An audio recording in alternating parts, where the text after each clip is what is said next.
नमस्कार, मी कुस्ती निवेदक प्रशांत बारामतीकर. आपली कुस्ती युट्यूब चॅनलवरती आपल्या सगळ्यांचं मी हार्दिक स्वागत करतो. आज योगायोग, आज आम्ही गुरुवर्य शंकरांना पुजारी कोथळीकर यांच्या घरी आलेलो आहे अण्णांना भेटण्यासाठी. अण्णांच्या तब्येतीची विचारपूस, अण्णांची तब्येत कशी आहे हे पाहण्यासाठी आलेलो आहे. कारण बरेच दिवस झाले येण्याची इच्छा होती, पण काही कारणास्तव आम्ही आलेलो नाही. अण्णांना सातत्याने आम्ही शब्द देत होतो की अण्णा आज येतो, उद्या येतो, आज येतो, उद्या येतो. अण्णांनी बऱ्याच वेळा बोलवलं आणि आज 2-3 वर्ष झालं अण्णांनी मैदानावरतीच वारण्याच्या मैदानावरती कुस्ती निवेदनातून निवृत्ती घेतलेली. 13 डिसेंबरला वारण्याला फार मोठं मैदान असतंय, त्या मैदानातून अण्णांनी कुस्ती निवेदनातून निवृत्ती घेतलेली. पण अनेकांची अण्णा इच्छा आहे की तुम्ही परत कुस्ती मैदानाला यावं आणि माईक हातात घ्यावा. बरोबर आहे, तरी परंतु तब्येत काम देत नाही. आता लांब लांब पर्यंत प्रवास करावा लागतो, होत नाही ते. अण्णा वय किती झालं? 80 वर्ष चालू आहे. 80 वर्ष चालू आहे अण्णा. तरी पण काही प्रेक्षकांची इच्छा असती, काही संयोजन कमिटीची इच्छा असती की अण्णांनी एकदा तरी फक्त मैदानाला यावं. आणि माझी इच्छा आहे की अण्णा तुम्ही बारामतीला तरी यावं आणि परत एकदा एक वेळेस फक्त माईक हातात घ्यावा आणि तुमचा तो शब्द परत लोकांच्या कानी पडावा. राम राम नसतं म्हटलं तरी, राम राम म्हणलं तरी पैसे फिटले. अण्णा आता कुस्तीला खरंच सोन्याचे दिवस आलेले आहेत. महाराष्ट्र केसरी कुस्ती स्पर्धा अवघ्या काही दिवसांवर आलेले आहेत. 18 मार्च ते 22 मार्च वाघोली या ठिकाणी रामकृष्ण अण्णा सातव पाटील वाघोलीचे उद्योजक आणि त्यांच्या मित्र परिवाराने फार मोठं महाराष्ट्र केसरी कुस्ती स्पर्धेचं नियोजन केलेलं आहे वाघोली या ठिकाणी, हवेली तालुका, पुणे जिल्हा. तर अण्णा, महाराष्ट्र केसरी जो पैलवान होईल त्या पैलवानसाठी फॉर्च्युनर गाडी बक्षीस ठेवलेली आहे आणि 2 नंबर म्हणजे उपमहाराष्ट्र केसरी होईल त्या पैलवानसाठी स्कॉर्पिओ गाडी बक्षीस ठेवलेली आहे. आणि इतर वजन गटासाठी बुलेट आहे आणि स्प्लेंडर आहे. खूप चांगलं बक्षाचं नियोजन आहे. काय सांगाल अण्णा या नियोजनाबद्दल? रेकॉर्ड झालं बक्षीस ठेवणे. रेकॉर्ड झालं आजपर्यंत कुठं तुम्ही पाहिलं नाही.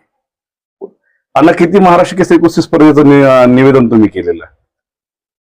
जवळ 15-20 तारखेला 15 जवळजवळ 15 ते 20 महाराष्ट्र केसरीचं कॉमेंट्री केलेली आहे मी. आणि कुस्तीची मैदानं किती? कुस्तीची मैदानं 4000 मैदानं केली. 4000 मैदानं कुस्ती निवेदन केलेलं आहे. आणि 15 ते 20 महाराष्ट्र केसरी कुस्ती स्पर्धेमध्ये शंकरांना पुजारी गुरुवर्य यांनी कुस्तीचं समालोचन केलेलं आहे, निवेदन आपल्यासारखी केलं. निवेदक किती घडवल्यात एक सांगा. अण्णा, निवेदक किती घडवलेले आहेत? असं काही सांगता येणार नाही.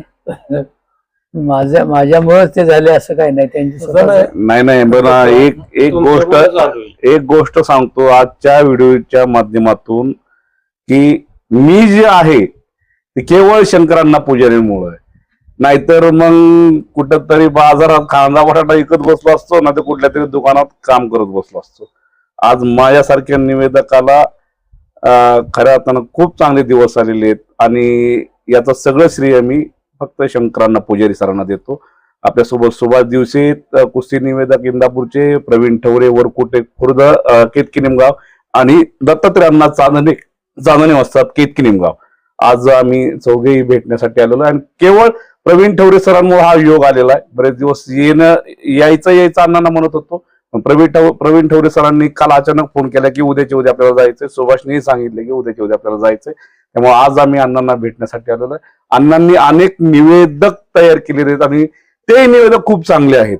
म्हणजे कोणाला वाईट मानता येणारच नाही. मग युवराज केचे असतील, राजाभाऊ देवकते सर असतील, बाबा निमन असतील, धनाजी मदने सर असतील, ईश्वरा पाटील सर असतील, परशुराम पवार असतील, अशा अनेक निवेदक आहेत. अनिकेत कदम आहेत, कदम सर आहेत, त्याचबरोबर पुण्यातले मुळूक आहेत, युवराज सोलनकर आहेत. धनाजी मध्य सर आहेत, कुस्ती निवेदक हंगेश्वर धायगुडे सर आहेत, ज्योतिराम वाजे सर आहेत, असे अनेक निवेदक तयार झालेले आहेत. आणि अजून या सांगली भागात प्रशांत चव्हाण आहे, अजून बरेचसे आहेत इचलकरंजी भागात निवेदक आहेत, प्रत्येक भागात निवेदक आहेत. सुरेश जाधव चिंचोलीकर आहेत, सर्व अण्णामुळेच. हो अण्णांमुळे आहेत. आणि आज अण्णांच्याच पावलावर पाऊल ठेवून आम्ही कुस्तीची मैदानं वाढवण्यासाठी अहोरात्र झटत आहोत आणि प्रत्येक निवेदक कुस्ती मैदान वाढवण्यासाठी प्रयत्नशील आहेत.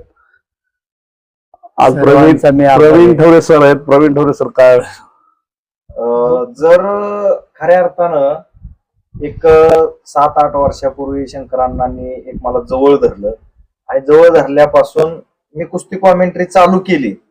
पण खरी जर पैलवानकीची आजच्या मार्केटमध्ये जी किंमत वाढलेली आहे ती कुस्ती कॉमेंट्रीमुळं ज्या पैलवानांना कुठं 5-10 हजारामध्ये 1 नंबरच्या जोडीत खेळावं लागायचं त्या पैलवानाची किंमत ह्या कुस्ती कॉमेंट्रीमुळं लाखो रुपयावरती गेली.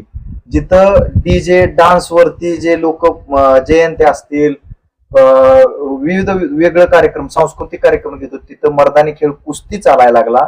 केवळ अण्णाच्या कडक आणि प्रेमळ भाषा शैलीमुळं कुस्ती मैदानं वाढली आणि त्या कुस्ती मैदानातून गोरगरिबांच्या पैलवानाची किंमत व्हायला लागली. गोरगरिबाच्या पैलवानाला पैसे मिळायला लागले. एखादा खरंच होतकोर पैलवान आहे त्याच्यासाठी अण्णांनी एखाद्या मोठ्या मोठ्या उद्योगपतीकडे जर कॉमेंट्रीच्या माध्यमातून शब्द टाकला तर पैलवानाला दत्तक घेण्याची प्रथा चालू झाली. याच्यातून गोरगरिबाची पैलवानं मोठी व्हायला लागली. अगदी अगदी बरोबर. आणि एक देश पातळीवरती असतील, राज्यातल्या स्पर्धा असतील किंवा देशाच्या बाहेरच्या स्पर्धा असतील याच्यामध्ये त्या पैलवानांनी एक सुवर्ण पदकाची बऱ्याचशा अशा पैलवानांनी कमाई केलेली आहे. आणि अस्सल हिरा जो बाजारामध्ये एखाद्या हिऱ्याची पारख कुणी करावी तर ती शंकरांना पुजारी यांनी करावी. कारण एखादा जर अस्सल होणार होतकुर पोरग असेल तर ते नजरेत जर अण्णाच्या बसलं तर ते पोरग खरोखर 5 वर्षामध्ये ते गदेचा दावेदार असायचं. हे 5 वर्षापूर्वी अगोदर बोललेला अण्णा 5 वर्षाने तो पैलवान महाराष्ट्र केसरी झालेला आपल्याला पाहायला मिळतो. हे सगळी किमया शंकरांना पुजारी एक उल्लेख केला ती बरोबर आहे. अण्णांनी कळमवालच्या नगरच्या मैदानात उद्योगपती Uttamdada Phadtare all India champion गंगावे सारंगीचे एक मोठे पैलवान नामांकित पैलवान यांनी प्रत्येक वर्षी 5 मेला उत्तमदादा मैदान घेतात आणि त्या मैदानात 2016-17ला आपला पैलवान शिवराज राक्षे यांची कुस्ती घेतली होती आणि अण्णांनी त्याच मैदानात बोलले होते की हा पैलवान भविष्यात 1-2-3 वर्षात महाराष्ट्र केसरी होणार. आणि योग असा की 2017-18लाच शिवराजच्या पायाला दुखापत झाली आणि 1-2 वर्ष शिवराजला कुस्ती थांबवावी लागली कारण पायाला फार दुखापत झाली होती. आणि त्यानंतर शिवराजनं परत तयारी केली आणि शिवराज राक्षे पुण्यात कोथरूडलाच महाराष्ट्र केसरीच्या गदेचा मालक झाला. त्यानंतर धाराशिवला महाराष्ट्र केसरी कुस्ती स्पर्धा होत्या तिथेही शिवराज राक्षे महाराष्ट्र केसरी झाला, डबल महाराष्ट्र केसरी झाला. आणि अनेक जण जुने जाणते बोलले होते की शंकरांना पुजारी हे वाक्य बोलले होते की हा पैलवान 100% महाराष्ट्र केसरी होईल. तर म्हणजे आता बोलला की 5 वर्षांनी हा पैलवान मोठा पैलवान होईल, महाराष्ट्र केसरी होईल. हे अण्णा शिवराज बद्दल बोलले होते आणि ते खरं ठरलं.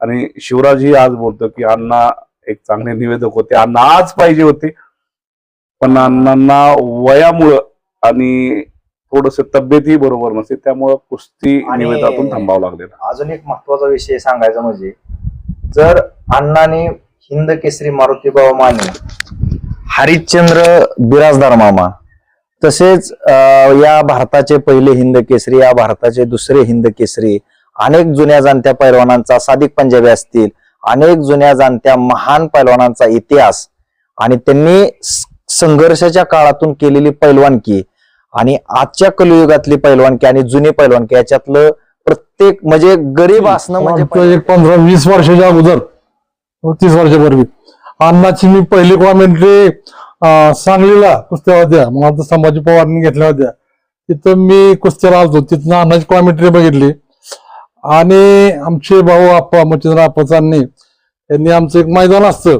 गणेश मैदान, सुवर्ण गणेश उत्सव म्हणून असतो, तर त्या कॉमेंट्रीला अण्णाला पहिलं मैदानला आणलं होतं आणि तिथून खरी अण्णाची आमची ओळख झाली. आणि कुस्ती कशी असायची जसं सांगायचं म्हटलं तर आमचं घरानं पैलवान कितीच आहे, वाजतात किती आहे, पण ते अण्णाची कॉमेंट्री ऐकायला सुरुवात केली आणि तिथून पुढे आम्हाला अजून कुस्ती कशी असते, किती मोठी असते हे अण्णामुळे आम्हाला कळलं. आणि मी असं म्हणजे ना, अण्णा हे नसते महाराष्ट्राचे नाही तर अख्ख्या हिंदुस्थानचे वस्ताद आहेत बरोबर. अख्ख्या कॉमेंट्री. आणि या अण्णामुळे ह्या महाराष्ट्र देशात एवढी मोठी कुस्ती झाली की अण्णा ह्या देशाचे महाराष्ट्राचे समजेस म्हणजे कुस्ती क्षेत्राला दैवच आहे. अण्णा तुम्ही कन्नड पण बोलताय? एक मिनिट. हा. तर कुस्ती जे आहे कुस्तीतले देव मी काय म्हणेल किंवा असा अख्खा महाराष्ट्र म्हणतो अण्णा एक कुस्तीतले देव आहे. तर अशा माणसाला परमेश्वराने भरपूर आयुष्य द्यावं एवढं मी परमेश्वराच्या चरणी विनंती करतो. आणि अण्णा महाराष्ट्र केसरी कुस्ती स्पर्धा वाघोलीला आहेत, काय सांगाल पैलवानांना, काय संदेश द्याल? कारण सगळे पैलवान खेळणार आहेत. फॉर्च्युनर आहे, कोण होणार 2026च्या फॉर्च्युनरचा मालक, आणि गदाई आहे आणि मोठं बक्षीसही आहे. कुणाचं नाव घेता येणार नाही, पण प्रत्येक पैलवान खसेल पैलवान आहे आणि निपक्षपातीपणानं कुस्ती केली पाहिजे एवढंच सांगतो. महाराष्ट्र केसरी वाघोली मुक्कामी आहे. आपण सगळ्यांनी या महाराष्ट्र केसरी कुस्ती स्पर्धेसाठी आम्ही सगळेजण येतोय 18 ते 22 मार्च 2026ला. 2026चा महाराष्ट्र केसरी कोण होणार याकडे सगळ्यांचंच लक्ष लागलेलं आहे. याचा निकाल 22 मार्चला लागणार आहे सायंकाळी 6 वाजता. आपण सगळ्यांनी यावं आणि महाराष्ट्र केसरी साठी सगळ्या कुस्ती शौकीनांनी यावं पैलवानला आशीर्वाद देण्यासाठी. एवढंच सांगतो, या ठिकाणी थांबतो. धन्यवाद.